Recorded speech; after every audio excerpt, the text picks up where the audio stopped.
ny hoe fitondranao ny ankizy dia ohatraohatran'izao ny fitondranao ny tokantrano ka izany zavatra rehetrarehetra izany zany satria ilay vady amin'izao fotoana izao zany dia vady be fitiavana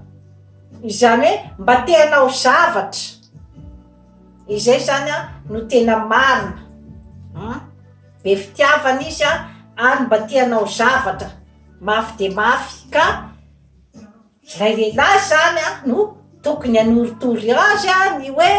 ohatran'izao sy ohatran'izao zany ary zany zavatra rehetrarehetra izany dia ao anatin'ny fahaizana miserasera sy ny fahaizana mandresy lahatra no ahafahana mahatonga ny vady iray zany anao ny zavatra izay tianao fa tsy resaka hoe baiko fotsiny hoe izao no tokony ataonao zany, izao zany no tokony ataonao. Izao no nataon-Drasoa tamin'ny niaraka tamiko, izao no nataon'ny Bernadette, izao no nataon'ny Tsiany ny fipetrany, fa ny hoe mba manorotoro azy zany ny hoe zao sy zao sy zao no mety hahatsara ny tokantranontsika, hahatsara ny zanakitsika ary dia mety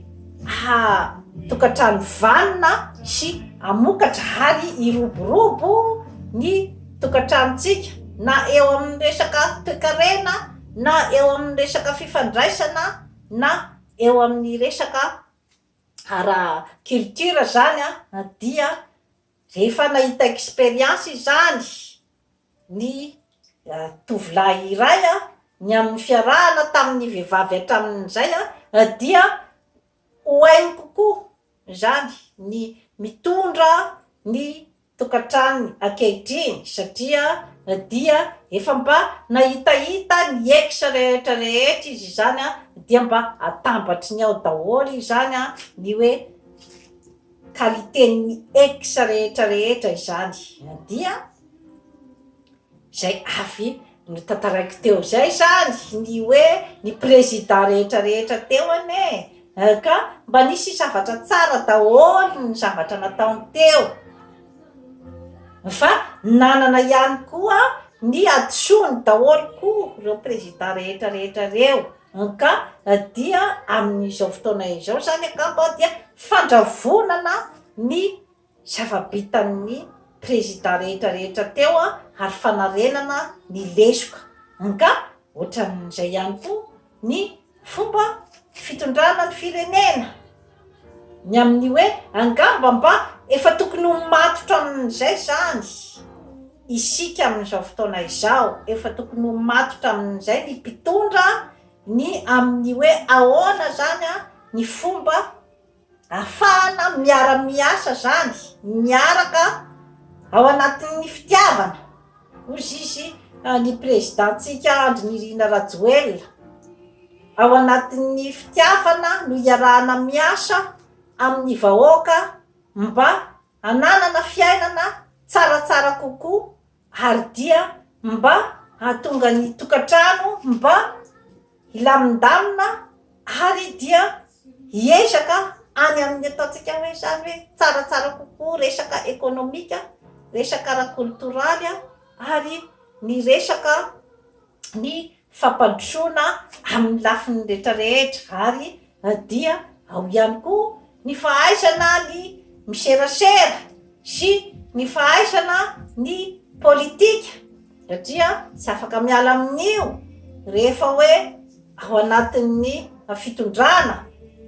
dia tsy maintsy mamolavola ny politika izay ahafahana mitondra araky ny tokony ho izy ny firenena dia eo ny politique politicienne ary eo ny politique de développement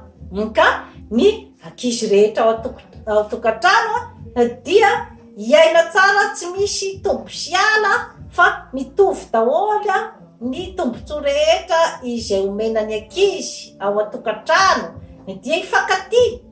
ifankaty ny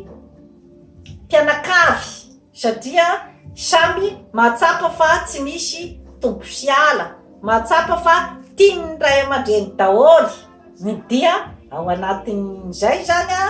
raha ny firenena no jerena dia ao anatin'izay ny politikan'ny décentralisation. Rehefa mitovy daholy ny chance rehetra izay omenan'ny faritra rehetrarehetra